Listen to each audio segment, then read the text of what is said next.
So, good evening and welcome to this week's edition of Cop Talk. So much to speak about for this edition.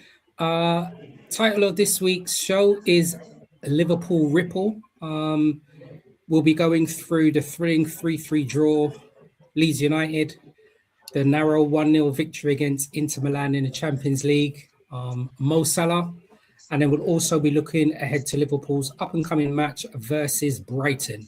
But before we begin the show, I'd like to introduce our panel. First of all, good evening and welcome, Mr. Article Lee. How are you, sir? I'm good, man. I'm good.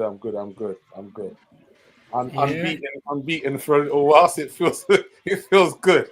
I'm not gonna lie. That's good. That's healthy. And joining us this week, we also have Vinny. How are you this evening, Vinny, sir? Yeah, good evening, gentlemen. Good evening, everyone at home. I'm good. Despite current circumstances, yeah. All right, that's healthy. And what life is life. I know. We'd also like to introduce somebody new to the panel and the show as well. I think the main thing that we're always looking out for is historians that have got a love and passion for our club, and people that always provide amazing content and different insight about Liverpool. So welcome, Blue. How are you this evening, sir? Thank you. I'm good. It's nice to join for the first time. Yeah. I don't even know where to start and debunk it, but we're going to do it in small little segments here, okay? Mm-hmm. So I just want us to do a little recap on the Leeds 3-3. I think there were some key points that we can discuss. Dramatic 3-3 draw at home to Leeds. A look at how the game unfolded, especially the last-minute equaliser. And the key question here, were Liverpool unlucky, or was it just a defensive lapse? I'll leave it open to the panel. Seems so far away, right? It makes a change being on this side for a change. So you know what? I'm going to start. And I will say, what a great start to the game with Ekatike doing the business. And then once again for me, is this player has really been letting us down. Konate. What gave them hope and gave them life, man. It was, you know what? It's not even a schoolboy challenge, man. It's something that's drilled into you, you know what I mean? Stay on your feet. There was no need to dive in. You just had to stand up and block the ball. Just be close enough so that you couldn't cross it. That's all you had to do. From the moment you go to ground, you're giving the player the opportunity. One, to get the foul. Two, to go around you because you're on the floor now.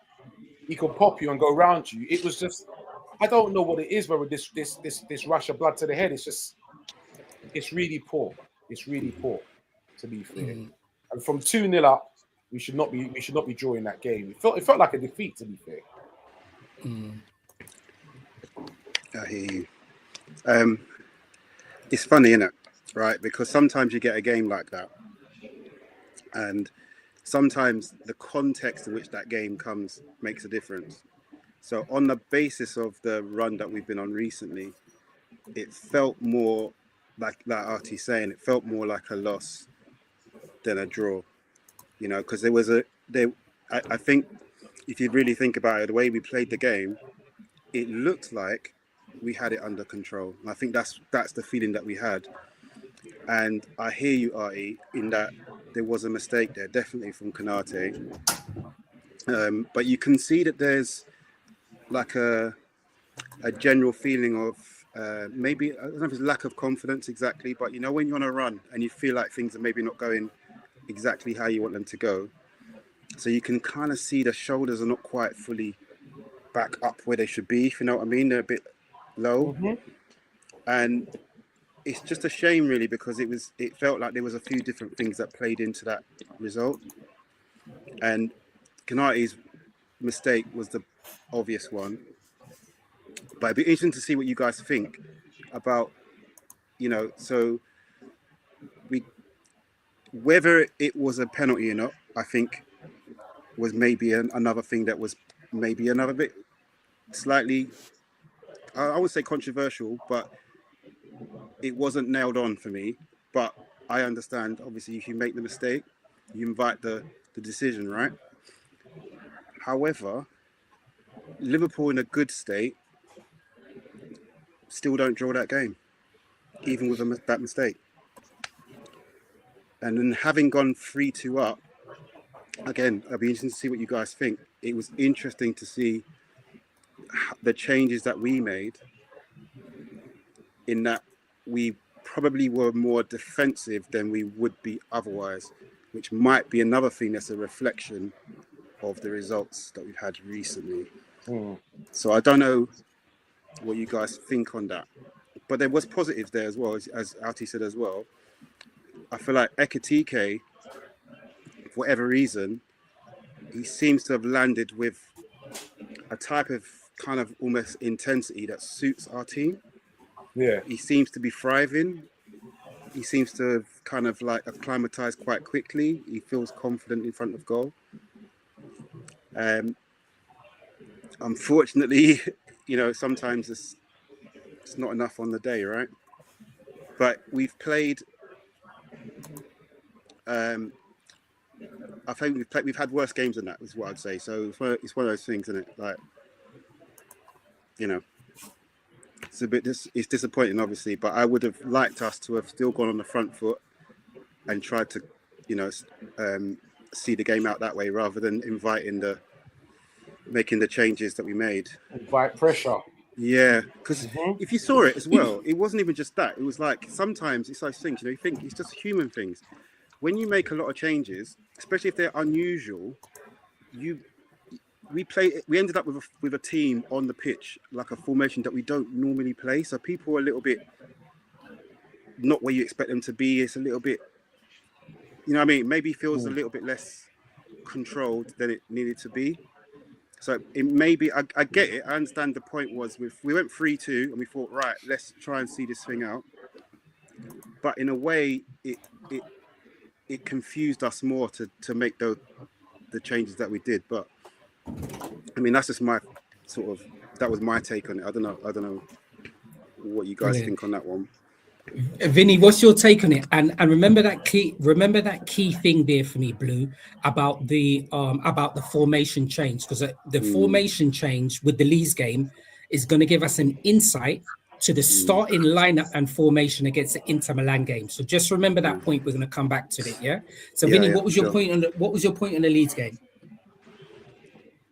Sure. That's all I can say, mate. Yeah. Just disappointment again, man. Disappointment again. They played better, but this when you're stuck in a rut, you're really stuck in a rut, boy. When things ain't going your way, they really don't go your way. Konate, I don't know what's going on with him.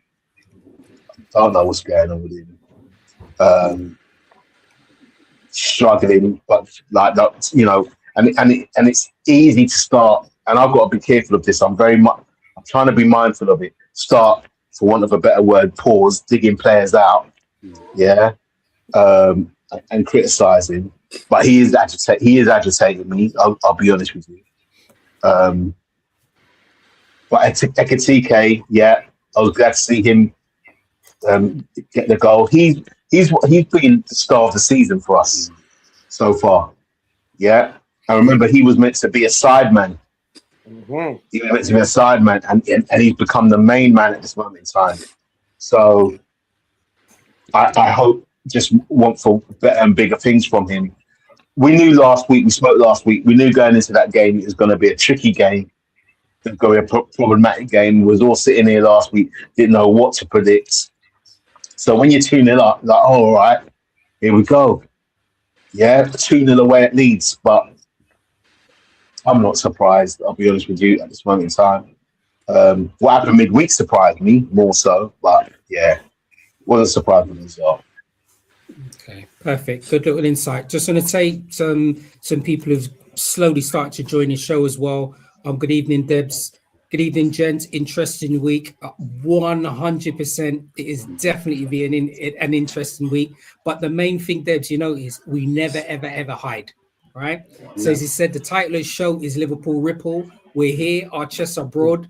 We welcome everybody's comments, and we're confident that anything that's happened, we're going to come out on a positive side.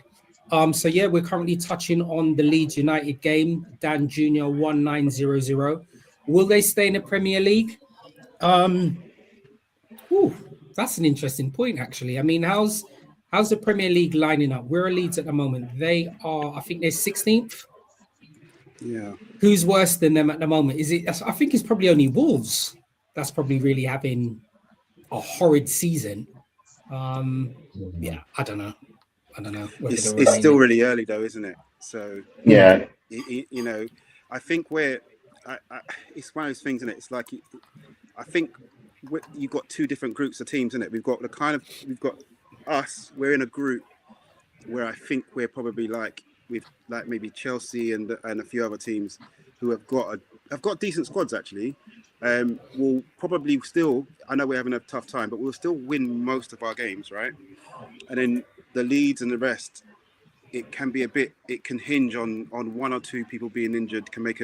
The swings are bigger for them than it is maybe for us. Yeah. But I think one of the things as well, that Leeds game was that in that moment, which is the start of where we're going to get to. I'm not trying to get there too early, but everybody thought, I think most people thought at least the last 20 minutes, you was going to see a certain player come on the right, and that didn't happen. So that psychology behind what that signals in that moment as well, I think has to be. You have to consider that as well. What are we saying? You see what I'm saying? Are we going there are we just going to take this, win this game, right? We're 3-2 up. We're strong. We're confident. Are we going to see it? Are we just going to continue to do what we're doing? Or are we going to change to the opposition? And Leeds, as you talked about earlier as well, like traditional rivalries, despite the fact that they're obviously not the squad they've been in the past, Leeds is still a big club, and it's still a big away to Leeds is still a tricky game for Liverpool. That's a big game for them. They're up for that. Oh yeah, definitely. But they had nothing to lose. They see Liverpool, they're going to get up for them games. Exactly. Number one, and number two, they're fighting for relegation, so they're fighting for points. They're scrapping. The moment you give them a little sniff, that's it. And you got the crowd behind you. Them things are hard to turn around, It's very true. You just don't all of a sudden start going, all right then, let's change it. It doesn't work like that. Do you understand? When they're coming at you? And like you said, for me, Blue, you're right. You know what? The changes we made and then we invited the pressure on us is not what we needed to be doing at that time. Yeah. The way that we're fragile at the back. Yeah. Do you understand? We didn't need to be doing that. To be fair, if we I think, like they say, the best form of defense is attack. Yeah. More on the front foot, I think that would have stood us in a better foot, especially with trying to catch them coming at us. I think that we would have been better like that. To be fair, do you think that Slot knows the history though? Do you think he knows Leeds? Do you know what I mean? Not like he has to know them in depth, but because if you think about it, like 3-2 with not much time left, they had nothing else but they got to go for it. What else are they going to do? Yeah. Do you know what I mean?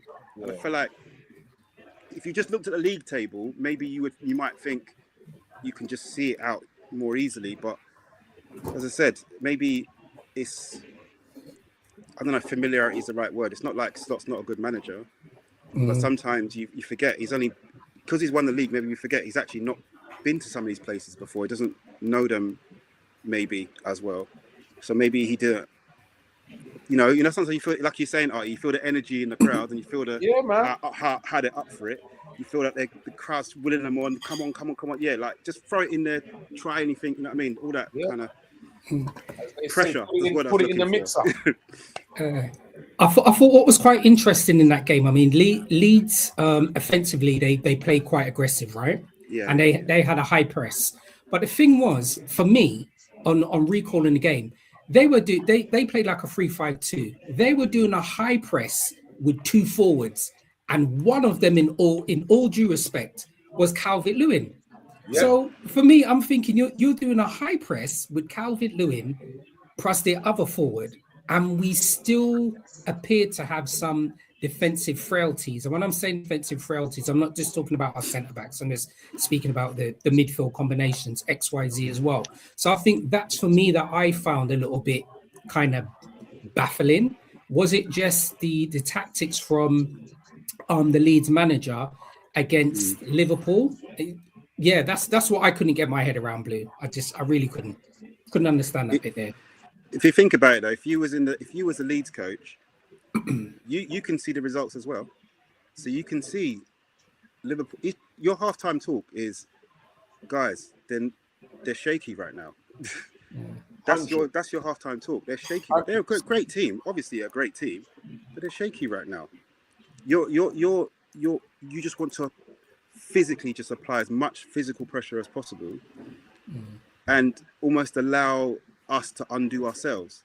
Do you know what I mean? Because confidence is a tricky thing to turn around quickly, right? Like, so if you've gone on a bad run, so I can understand, like, and I feel like there's a kind of almost like a pattern to these things. You know, when it's like you're under a bit of pressure, and then you have, if you think about how our backline was last year to what it is now, it's completely different.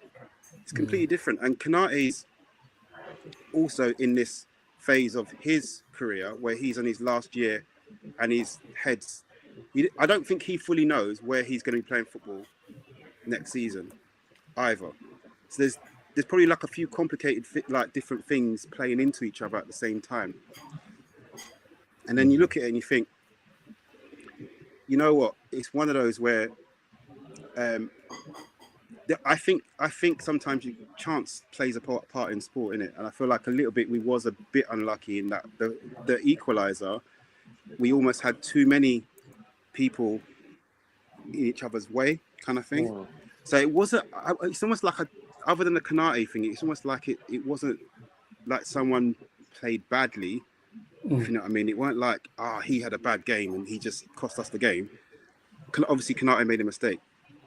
It's more collective, like confidence, like a collective strength. Do you know what I mean? It just felt that way. I don't know. It's kind of hard, like to, but I guess that's what away games are like, isn't it? If you're going away, that's why playing at home is easier. It makes a difference, right? Like the psychology makes a difference. So.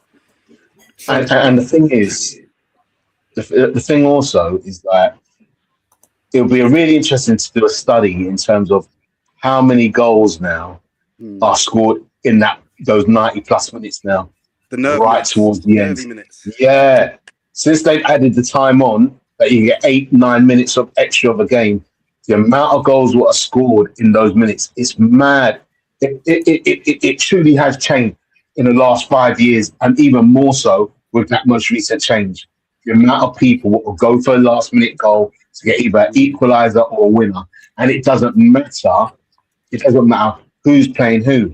It's almost I'm going to contradict myself. It's almost like it's leveled out the playing field to a degree. Yeah. Yes, the golf even within the league, the golf is not as big as it was, but you still have your top, your middle, and your bottom. But everyone's got a fighting chance to get an equaliser. Yeah. And then when you think about the fact that you're 3-2 down, and you're like, okay, well, from a Leeds perspective, this is just this would be a bonus game, isn't it?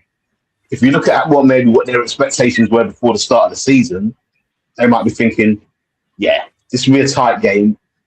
And if we get a result one way or another, we're happy, nothing to lose.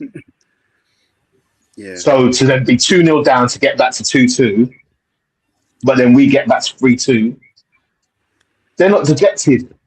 Yeah. If anything, they're more like, we can get at them. We've already come back from 2-0 down. And then when you put it into perspective, you do have these extra minutes. And then the crowd's are rooting behind you. So a lot plays into this stuff, man. Yeah.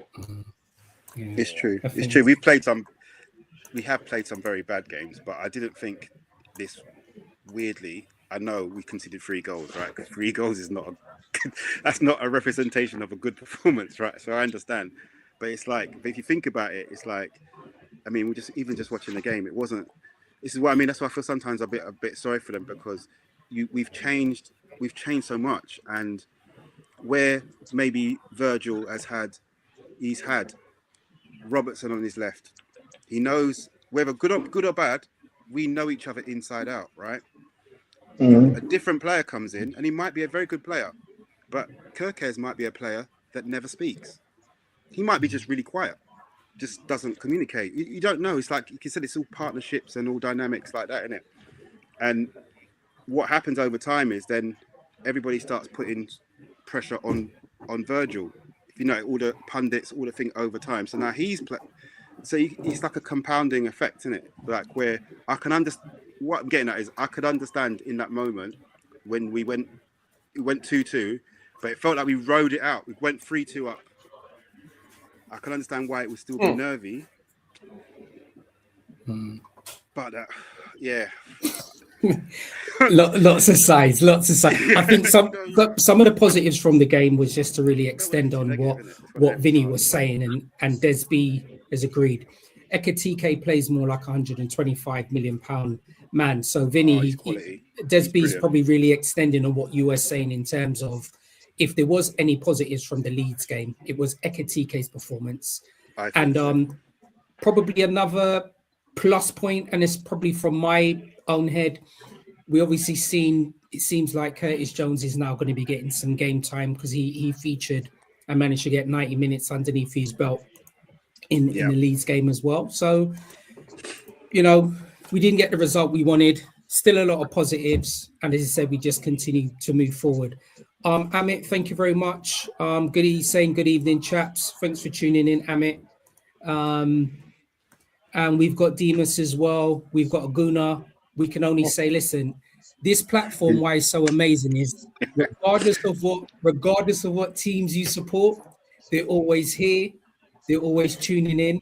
And at some stage, Demos, when you guys end up dropping about 10th in the league, you'll be able to jump on and join us, and we can speak about Arsenal's performance this season. But all jokes aside, thanks for jumping in and joining us this evening, Demos.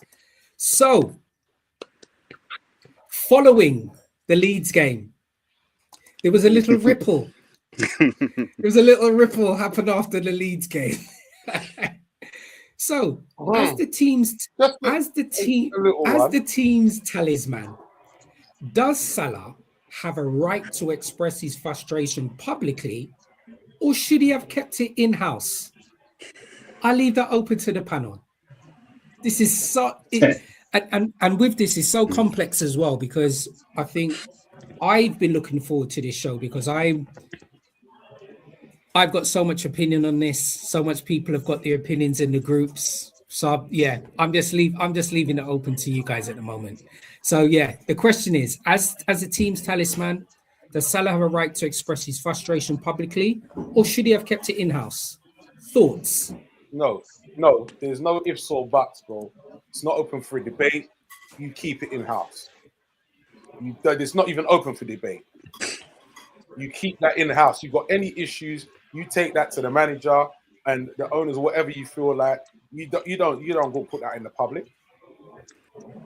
You don't do that, bro. Why? You don't do that. Because you're not supposed to drag that in the public, bro. What you trying to gain by dragging that in the public? Do you think Salah would have been? Do you think Salah may have had conversations with Slot behind the scenes, and there wasn't any outcome, so therefore he thought that he just wanted to express it publicly? Doesn't matter if there's no outcome. You don't express it publicly. But why? That is left. You have that conversation with you and the manager. You, the manager and the owners, you do not bring that in the public eye. And you know what? Make it even worse. When you, especially, and you're playing like that. No. You don't bring that in the public eye now. Seriously, there's no ifs, buts, or maybes. You don't bring it in the public eye. I'm gonna come back to you because I'm gonna provoke you with some questions afterwards, Artie. Blue, what were your thoughts, Blue? I had so many. Right. I'm gonna say this in a I'll try and say it in a slightly different way, but I feel like there's a kind of precedent to this kind of thing, right? And we've had this before because we had Luis Suarez, that wasn't that long ago, and there are certain types of players who are like a bit mercurial. They're like, there's something about them, how they're driven, how they're wired, is what makes them maybe so. They're self-driven, like they're so, it makes them maintain an elite level regardless of what's going around them as much as they can, right? And it's like with that comes a touch of something else. Like you get this kind of superstar, but with the superstar comes a little bit of superstar behavior. Does that make sense? I don't know if I'm explaining that well, but Yeah. and it's just one of those things where you go, see me. I've spoken about it. Vinny and I have spoken about this a few times, and I was watching quite a few interviews that Mo had done throughout the course of this season, and he was mentioning things before, just whether we noticed or not, because they kept asking him, for example, isn't it amazing how you won the league and now you've gone and strengthened and how your team is so much better? And he kept very clearly pointing out to say, no, we haven't done that. We're not as strong. Yes. Yeah. And he did an interview, I think the last one he did on BBC, and they were talking about him at his age, you know, keeping going and all this kind of stuff, and what his role is in the team as it changed, and is he more of a mentor? And he said then as well, that that Dom is someone that comes to him, and he's like, if I speak, it's all gonna go da da da da da. So basically, what he's kind of hinting at in my mind is, if you're somebody, especially if you're at a certain point of your career and you're now hitting a level where you're winning the league and you're still doing quite good in the Champions League. So in your head, you might be thinking, we didn't win the Champions League this year. Maybe we can follow it up next year.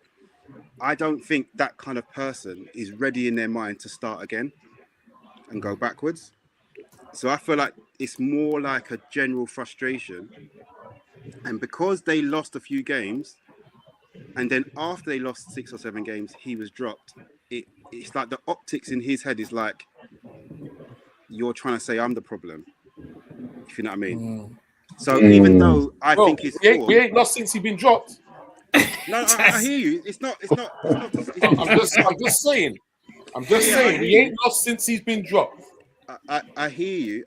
It's not to say that I'm saying that he's correct in what he's saying. In that, it's just saying that it's one of the things. You're just giving a perspective. Yeah, because we've got, obviously we spent money in it. We brought in Isak, and Isak hasn't quite landed. But it's like there are a few things that are not quite. Salah's just one of them. Basically, he's not the. But I feel like it's one of the things, and it's like I feel like it isn't the right. I'm with Artie in that I still don't think it's the right thing to do. Don't get me wrong. I'm not saying he shouldn't have done that. I just feel like he's probably not been in that position in his mind at Liverpool for such a long. It's almost like a shock to the system. Whoa, I'm not involved. What's going on? Perfect. And I think he probably responded emotionally. And I appreciate that. And I'm actually going to come back to you on that, Blue. Firstly, I just want to introduce somebody new to the panel as well. Good evening, Mr. PC Senior. We're going to call you Senior while you come on the show. I know you've just flown back in from Dubai. So welcome to the show. Can you hear us, PC Senior? Can you hear us? Can you hear us, Pipes? Oh, but you're first. Listen, it's just a short. Listen, welcome to the show. I know you're in some of our other groups, and even though you support Spurs, I know that you were quite vocal in some of the other groups regarding the current ripple at Liverpool.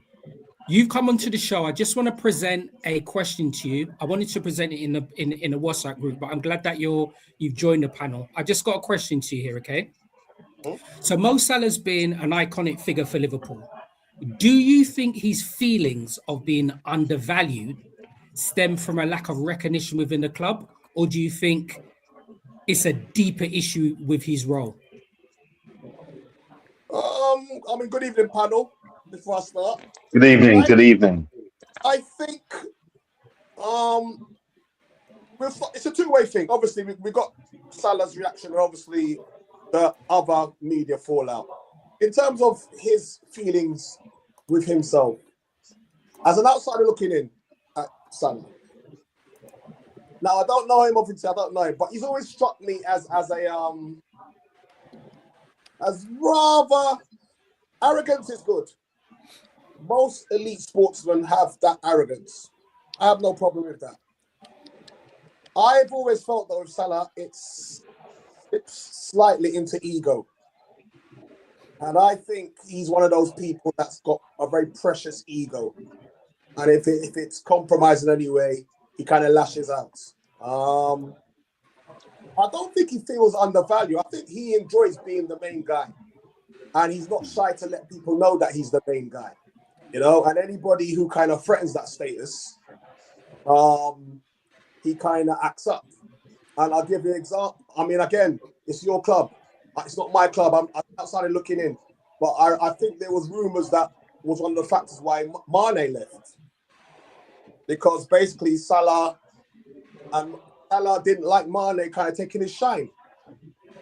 And he's, like I said, he's always shot me that character. Fast forward to this season now, with the whole fallout of him being dropped, and his form has been shit.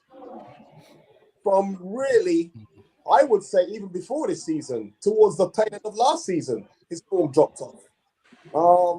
And I think in terms of this season, he doesn't deserve to be playing. Thank you. Quite frankly, the story has been blown out, yes, because it's Salah, who is the talisman. But usually the talisman, that comes with a double-edged sword, where you are the talisman, you say sometimes you enjoy favour or favours, but also you can sometimes be made an example of by the man because you're the talisman. Mm-hmm. And the matter is that I believe his status within the club has actually made him or made Slot play him longer, quite frankly, than he should have. Yep. In my personal opinion, I think he should have been dropped way before Slot dropped him. Mm-hmm.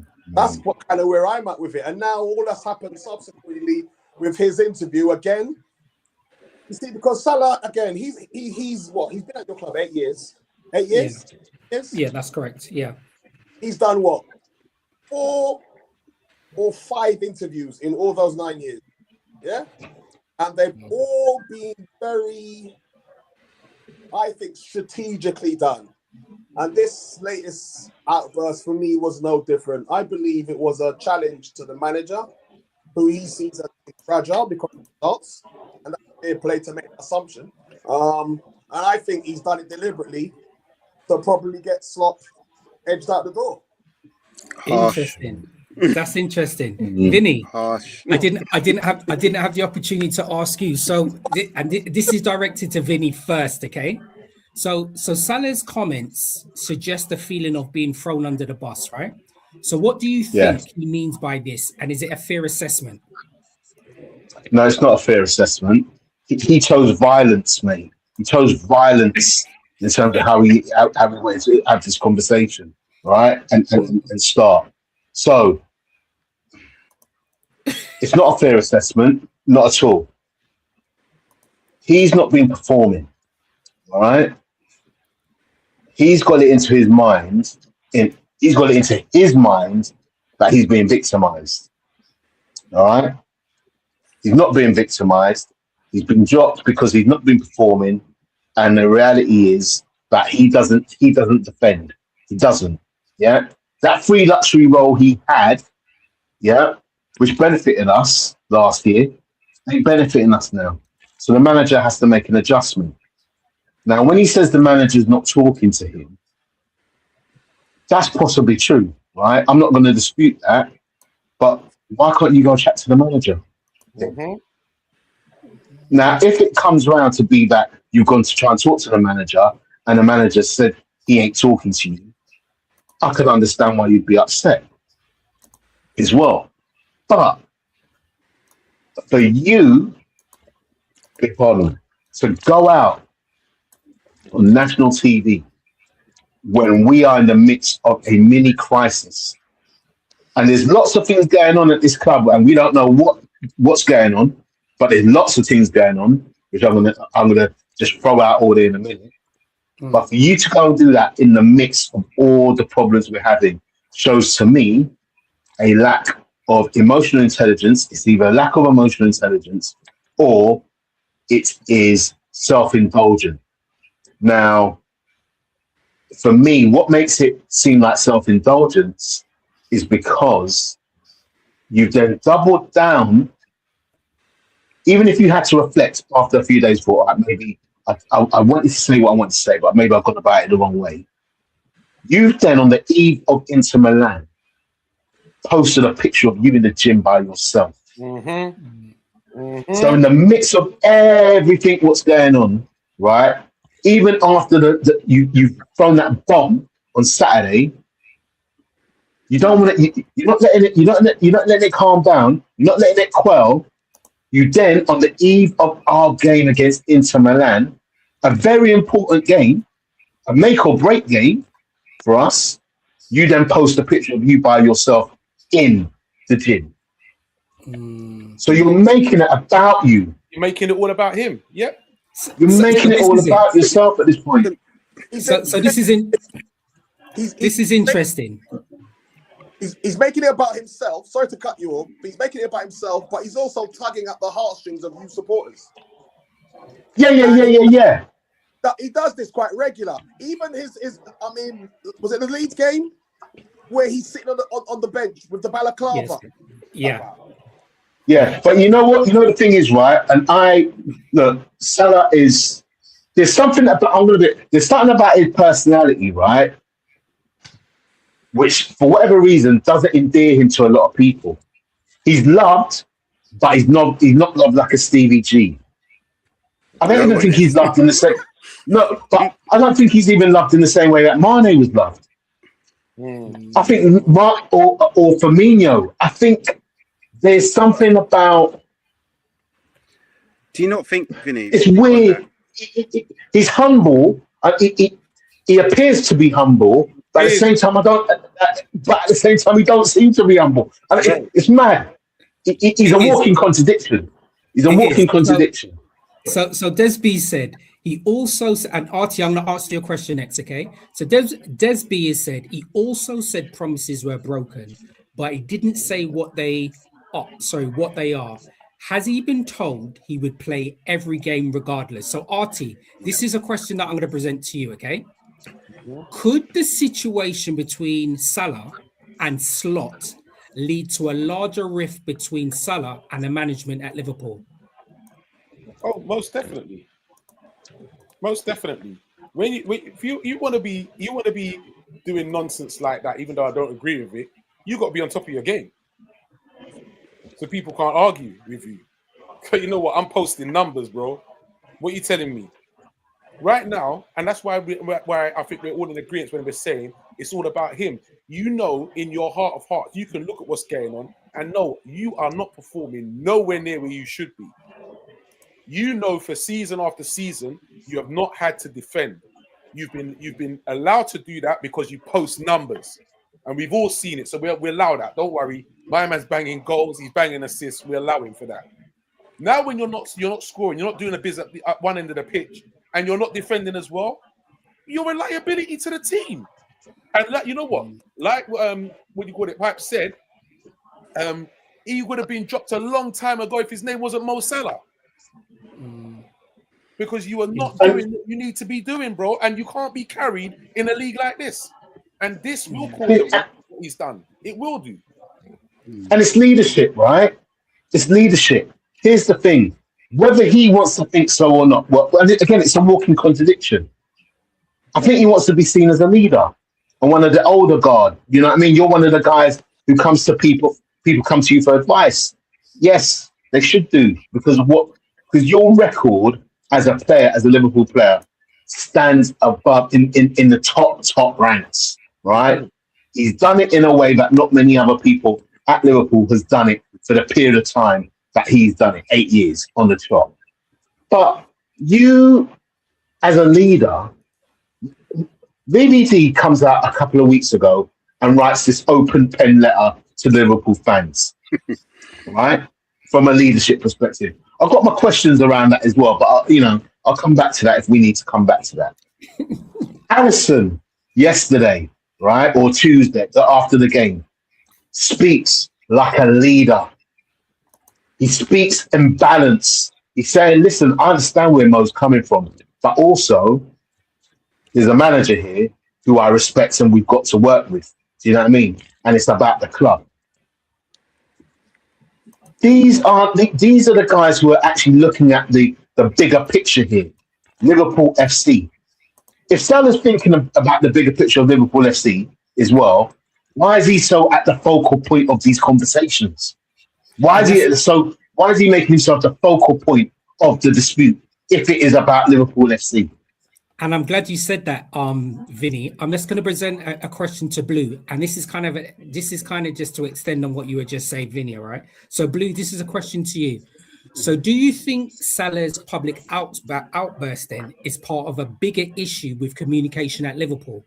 And the only reason why I say that is he mentioned that there's certain people within the club that has thrown him underneath the bus, but he didn't speculate or mention or indicate who that person or who those people were.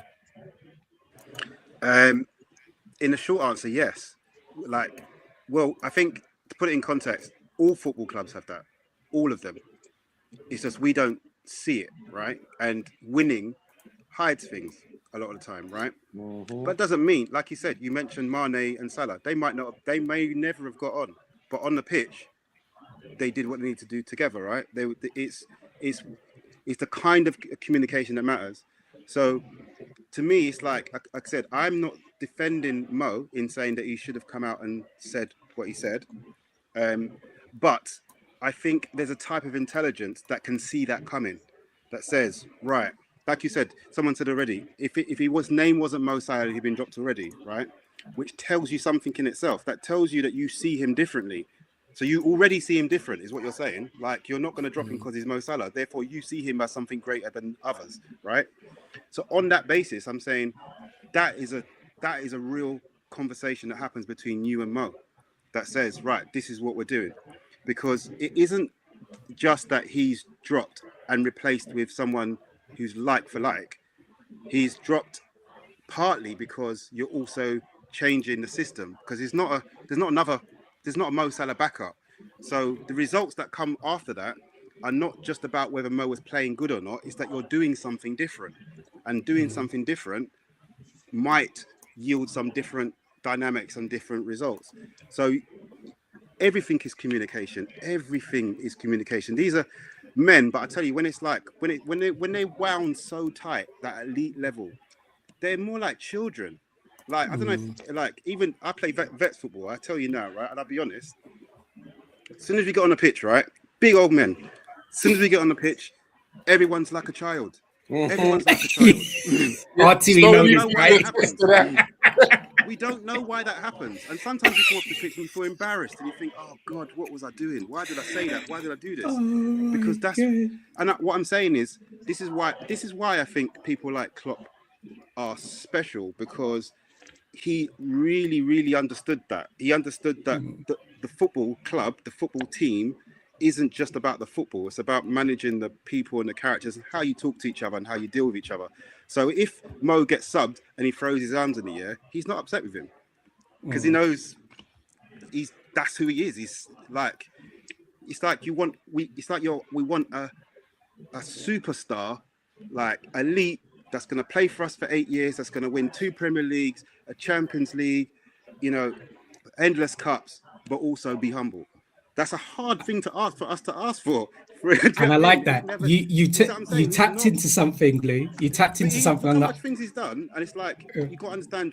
It's like you've made a monster. It's a bit like when, again, not trying to change it to any other team, but it's a bit like Man United signing Ronaldo and thinking, why is he speaking out, and why is he? I'm like, because it's bloody Ronaldo. What are you talking about? Do you know what I mean? You just it doesn't mean it's right. It means you understand it and you manage it. So what you don't do, you can drop Salah, of course you can, but it's not what you do, it's kind of how you do it. Do you know what I mean? Brilliant. It matters. And you tapped into something. Artie, I'm going to ask you a fan base question, Artie, and then Pipes, I'm going to ask you about the relationship between Salah and Slot. All right, so I'm just going to ask Artie something because Artie mentioned something and I just wanted to come back. So Artie, so how do you interpret Salah's relationship with the Liverpool fan base now? Yeah, and do you think that they still view do you think that they collectively still view him as the main man, or is there now a shift in the public perception of him? I think there's a shift now. I think before the outbursts, they were still hope, you know what, maybe he just needs a bit of time out to get back to himself and he can still do bits. But now he's damaged his rep now. He has definitely damaged his rep with the fans. I'm telling you that now. That's what's, you know, some things when, you know, like you can say certain things but you can't take them back. That's exactly what he's done. And it won't be forgotten. Yeah. 100% won't be forgotten. But Artie, what we might have forgotten. Very, very loyal, and things like that, they won't forget. You know, it's funny, isn't it? Because before Mo Salah joined, how many years was it before he won the league? We won a major trophy. It's like we've forgotten that period. We forgot that happened. Yeah. 20, wasn't it 30 years? What is it? Oh, yeah. So, yeah, 30 years. 30 years exact. And then this period of time, it's like we forget the pre-Salah era was not this level. Yeah. Not this level. Yeah. Yeah, agreed. Can I just ask the panel something quickly then on that, talking about that and about how we're perceiving both. How do you not feel about what Jamie Carragher's been saying about him? And when he talks about Salah being basically a failure before he came to Liverpool. I'm the worst person to ask about Jamie Carragher, you know. I am the worst person to ask about that guy. Because that guy has so much to say. He's had more to say since he stopped playing for Liverpool. Like, you know what I mean? He's one of them people you think, was he Maradona? And I just don't, am I misremembering? Am I just misremembering that? You know what? You have to put it like this. In all reality, he was what? He was about 23, 24 when he came to Liverpool, Salah. So he's still a relatively young player, right? But I don't look too much at the stats prior to him being at Liverpool. So I guess the question is, what do the stats say? He didn't have a great opportunity at Chelsea, right? But neither did De Bruyne. So let's put that in perspective, yeah? And look what De Bruyne went on to be. So he had that great season at Roma, which was the reason why we bought him. So you can actually say for 9 consecutive years, he's been delivering the highest levels. Yeah. So Jamie Carragher is, although he's an Evertonian, he is a true Liverpoolian now. He's true red. And he's about, if you take his psyche, right, he's club first because he wasn't an outstanding individual talent. So everything is about dying for the club. The value about how you portray yourself is about the club. Everything's the club. So he sees an element of Salah, I think, is just my opinion, which is you're about yourself. You're very much about yourself. I love your ability. I love the fact that you play for Liverpool or that you do things for Liverpool. But I see in Jamie Carragher's eyes, from my opinion, I see you for what you are, which is your Mo Salah before LFC. So now that Salah's not performing, this is his time to go here. I can now put it out there about this thought process. He's more Salah than himself, and that's why I think he's making reference to him being a failure. Perfect. Pipes, that question's over to you then. What's your thoughts on the Carragher comments? Well, the Carragher comments, I have to be honest that I had no. I mean, people been going a little bit crazy. He was at about the 8 minutes, and they thought it was personal and spiteful and even racist in some. I personally had no issue with what Carragher said. You know, I think he just broke down, as a learned friend just said there. He just seen through Salah's kind of character and ego, making it all about him. And he's a club man.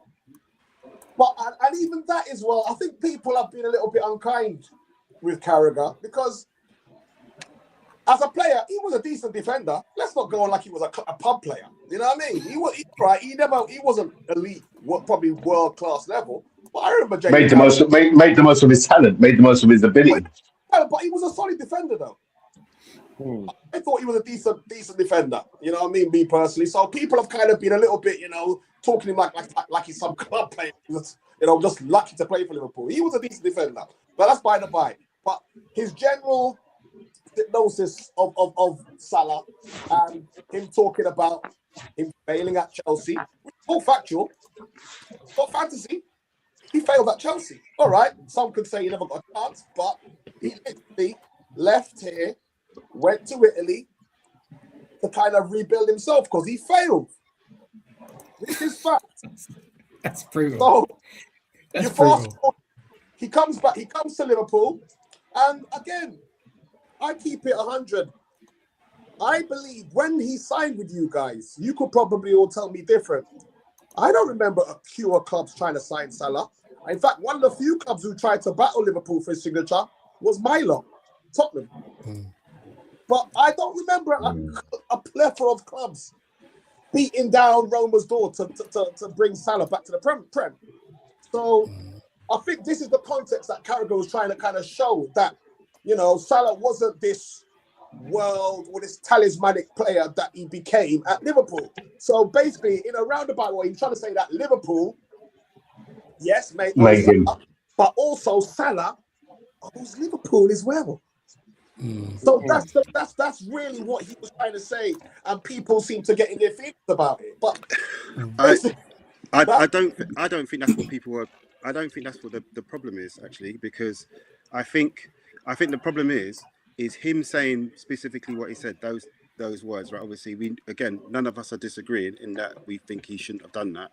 What I think the problem is, it gets extrapolated into these bigger and bigger and bigger and bigger things, where you start talking about this player, and whether the point he's making is even worth or anything or relevant. We bought Andy Robertson for hardly any money. Nobody would chase him down from a relegated club. Nobody can take away what Andy Robertson has done for Liverpool Football Club and what Liverpool Football Club has done for Andy Robertson. So the idea, I don't know how much, if he's going to use that example, I don't know how much people was knocking down a door to try and take Jamie Carragher away from us either. So if he's making that point, he has to accept it. He's the one making the point, right? So he's got to accept that too, right?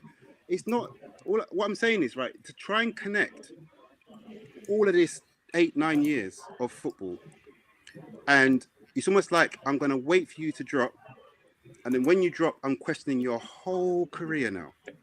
I feel like that kind of nonsense sensationalism, and just because you played football, yeah, and this is true for everything, like there's a lot of stuff, yeah, it doesn't mean that you're good at analysis, doesn't mean you can really understand stuff. Otherwise, all these ex-players would all be good managers, and none of them are.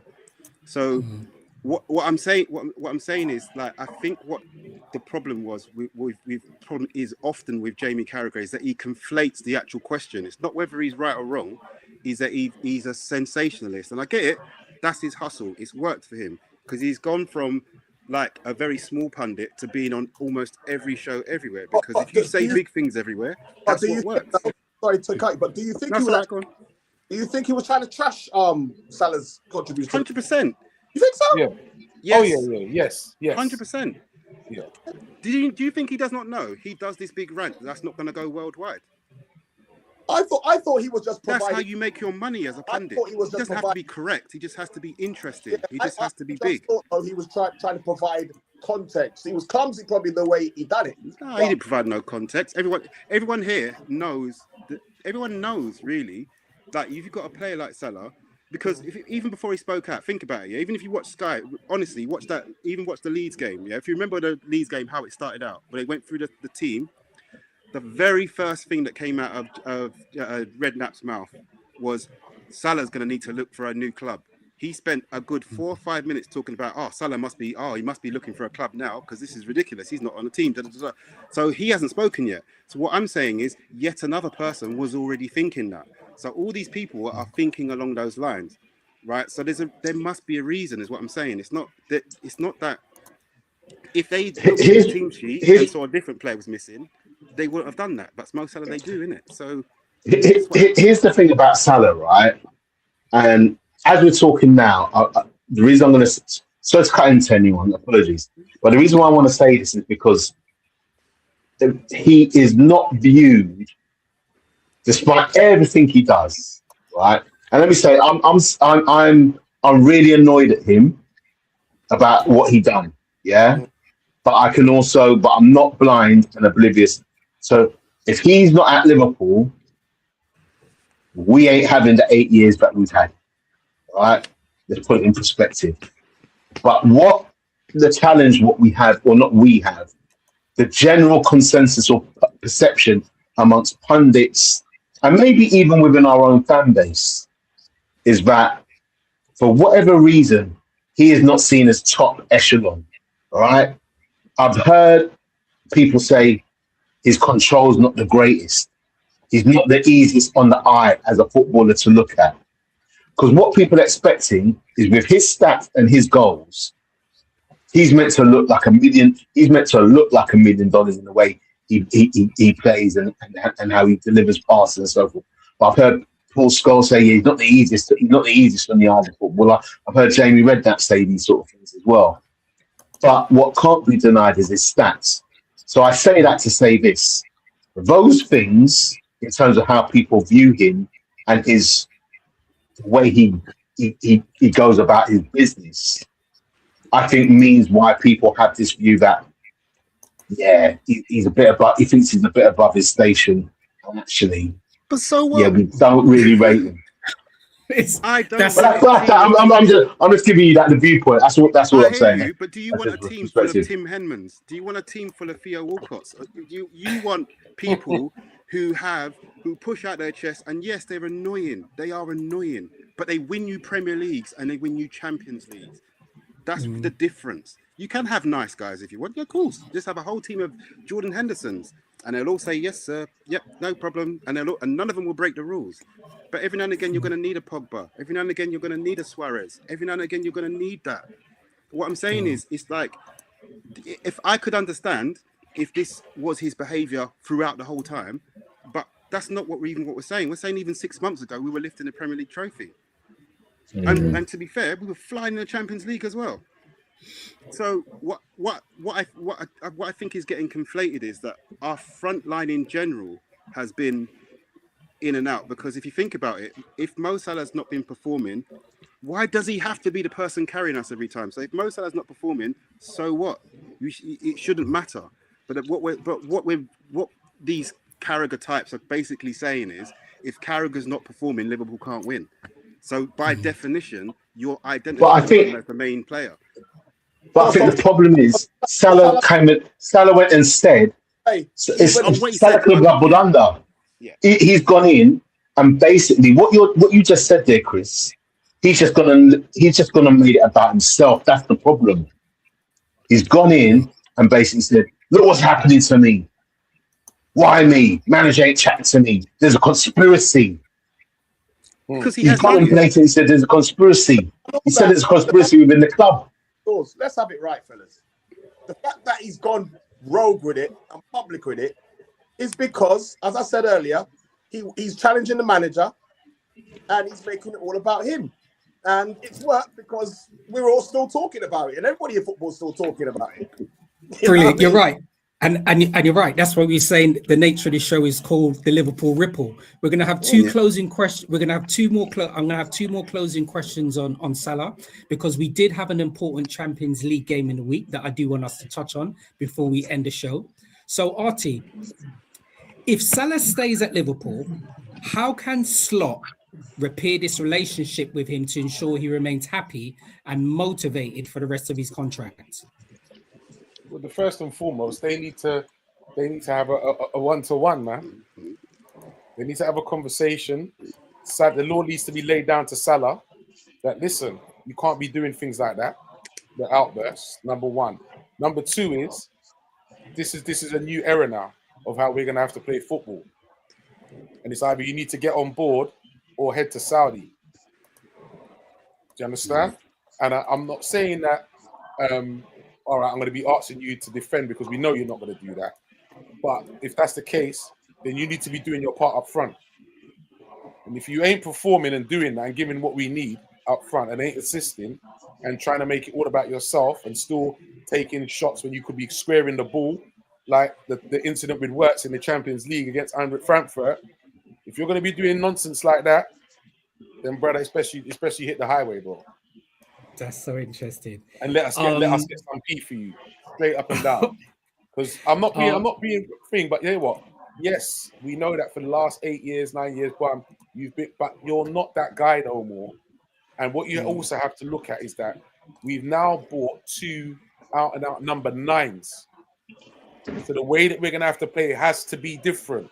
Before, and I'm glad you said that. Out-and-out number 9s, we had this guy, and the main player was Salah. So now things have to change. Yeah. Good evening, Mr. B. Thanks very much for jumping on the show. Just a reminder to everybody who's tuned into Cop Talk, don't forget to like, share, and subscribe. And also just a reminder, even if you're not able to watch the full show, you can always rewatch it on YouTube, share it with friends, family, other supporters of Liverpool. We're going to have a closing question for Vinny before we move on to the Champions League game. So, Vinny, could this incident with Salah be a wake-up call for Liverpool's hierarchy to re-evaluate their player management strategy? Absolutely. I've been saying in this on the talk show for a couple of weeks now, something's amiss at this club. Something really is amiss, and it's all playing out. You've got the Jota situation. We was thinking it's all about the Jota situation. I think now what's becoming to light a bit more is that, and it's just my opinion, so not to say we, but I think what's coming to light more is that there is a power struggle in that club between the senior players and FSG. And when I say FSG, I don't mean what's my man's name? Not billionaire Tom Werner and all them guys and John Henry. I'm talking about Michael Edwards and Richard Hughes. Right, there is something amiss because remember, Klopp was battling with the exec board because he wanted a little bit more control. Now, we're not saying that Klopp was always right, but he had an element of control. I think that when Michael Edwards has come back, he's wanted to be top dog, top don. I bring the players in. You see my track record of what I bring in. Let me do this. So that's what's happening. And I think sometimes they might lack the human element of empathy with these players. And they're almost like, we can move them on, to bring people in. This is what we do. We see what we can bring into this club and what we can take out. And I don't think, however it's happened, you brought in 2 new strikers, you brought in a creative midfielder in Wirtz and Salah's still there. So something was going to have to give. And how that's been communicated or not being communicated is a problem. So I think there is an issue there. I think Slot might be in the middle of it as well, because I think he's getting players given to him. I don't think he's always having as much of a say as Klopp did in terms of players coming in, and he's trying to work this out as well. And I think Slot, there's a situation now. Salah had put himself there to say it's me or it's me or Slot, isn't it? And you can't. To me, you can't back. Salah can't be given rights over the manager. That can't happen. So I don't know if I've actually answered your question. I've gone into a full rant, but That's fine. Blue, I think there is a difference there. Blue, did you just want to respond to that before we move on to the Inter Milan game? I was going to say, a little bit, I see where you're coming from, Vinny. I do, actually. And none of us know, right? We could be right or wrong, but I don't disagree with that.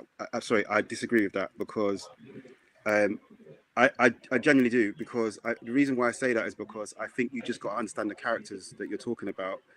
And I think there's a lot of change.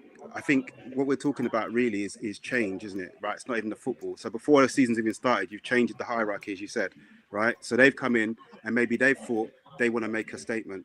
Because think about it, in all the years, in all the things, how good we've been, we've never spent this amount of money before. So that's straight away, that's a whole other new thing, right? We've never done that. So that tells you something's different straight away, right? Then on top of that, obviously, Slot's had, again, I do think ego matters, right? He's had this tag where he's come in and he's had Klopp's team, right? So he wants, which I understand is natural to an extent, he wants his team, right? But the rate at which you're trying to change from where you were to where you are now is probably too big. It's too big.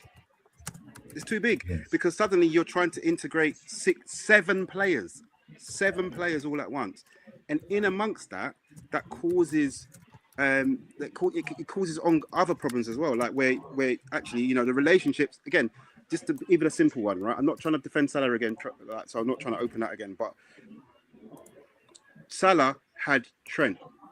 They had a great understanding. They knew each other's game inside out. Is almost telepathic. He knew where to be, he knew what to do, right? Everyone said Trent can't defend, all this kind of stuff, right? But it wasn't so much that Salah needed to defend more. It was just that was his style, whatever. But the point is, they had a really good relationship. And I remember the first game, even the one the Charity Shield game we played, was it Palace? I thought Frimpong was all right, but he just kept running past him, and I could see a pattern starting to develop. So what I'm saying is, it's like we've got all these different, if you want to call them agendas, where you've got new people who wanted to make a statement and buy in. You've got a manager who's trying to transition to something. It hasn't quite worked as quickly as he wants it to, so he put himself under pressure. You've got a player who's also in amongst it. You've changed things around them, not just Salah, by the way, because Van Dijk's had similar problems as well. It's just, you know, it's different. Do you know what I mean? And then when you put all those things together, some of the problems that we've had are actually understandable. If you know what I mean, they are really like transition. Yeah. So yeah. I think there's some time, some patience in there. Like I fully agree with what you said with the change is too drastic. Even my wife's uncle was talking to me about it the other day. He sent a little funny comment. You know what I mean? I responded to his WhatsApp, and then he had to call me and have a little laugh. And am I all right? This, that, and the other. But then he got serious. And his thing was, he's a Man United fan. He goes, but why is he making these drastic changes? Like so much. What? You're top of the league. Like something was working, and it's like now, you know what I mean? You want to be. It's like, you know, like when you're in the workplace as well. These managers come in, all of a sudden they want to check. They want to put a stamp on it. But you know what? It wasn't broken, man. Exactly. It wasn't broken. Just tweak it. And if that's the case, you know, over time, you take your time and you start introducing things and changing things. But right now, you should have just kept going with what you had, to be fair. Yeah. And you see, it's too much, man. It's too much. Were the signings him, though, or the board? I think that's what Tony's question was, isn't it? Nah, he's talking about the relationship at the top. Yeah. So if it wasn't his signings and someone else is making signings above him, it's like I said, all this stuff that we were talking about over them games we were losing. This is the kind of thing that happens when Salah did what he did, and when Salah was dropped, the whole narrative went to Salah. But remember, you know, only like maybe 2 or 3 days before, the talk was if he loses again, his job's under pressure. Yeah. So the Salah thing took all the heat. It just took all the heat away. So you're right, Stoney, in that they're probably, we don't know how that's going to work out in it because they're all new as a relationship in it, but we don't know in it. That's the thing. We can't see what's going on behind the scenes, but all we can say is from what we see is we did a lot of things that's not us. We went and spent $500 million on a team that was already the best team in the country. And did that $500 million make us better? That's the question. but say that. But we were saying it's a lot last of money. year. Make us better. It is. But let's put things in perspective. We lost Trent. So Trent had to come out. So we had to replace him. And then you've also got the reality of the fact that last year, if you look at chat groups across the world involving Liverpool last year, we need creative midfielders and we need strikers. And that's what they've done, isn't it? If that's the reason they did it, then they really shouldn't be in the job. Because if it's based on fan pressure, they might. I mean, no disrespect, that's been Arsenal for years. For years. Just as trying to appease the fans is a silly way to do it. And you got to remember, as the point has been made, we were already champions, right? Yeah, but let's be honest, fellas. We all thought, as outsiders fans, that Liverpool won the transfer market, for crying out loud. Before I never thought that. You never thought that? Nope. Honestly, Vinny will tell you, I was quite astounded, especially with Isak, because we've seen this play out so many times. It's like every time it happens, it's like it feels like it's new. But actually, when you pay a really big fee, we don't know why this happens, innit? But it does. You pay that big fee for Isak, it has a psychological weight on it now, right? I don't know why it happens, but it happens. It happened to an extent with Nunes. It happens. That sword. It's a hard thing. It's a hard thing to go out and just spend. That is.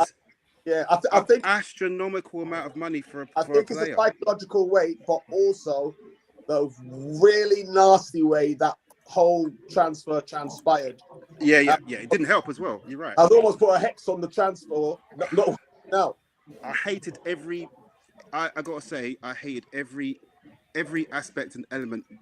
It was making. I couldn't. I just it was like, this is not us. Why are we doing this? Yeah. I didn't understand it. I was like, it's 2 minutes, too much bad. There's too much ways that could be a mistake. I was like, if you're going to do that, especially if you're going to let Darwin, I would have got Gay first, 100%. He was the one. I would, you know what I mean? Why would you prioritize spending? Again, I can't even compute the amount of money we spent.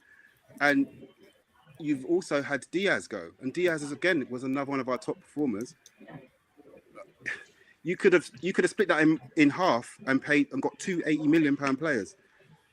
I'm not saying you should spend the money, but you know what I mean. It just felt. It goes back to your original point, Stoney. That's the point. It's the real question is, why did we do that? Because it's not what we normally do. So is it because we've got new people who want to make a stamp on their? Is that what it is, or what's the deal? Well, the talk was that.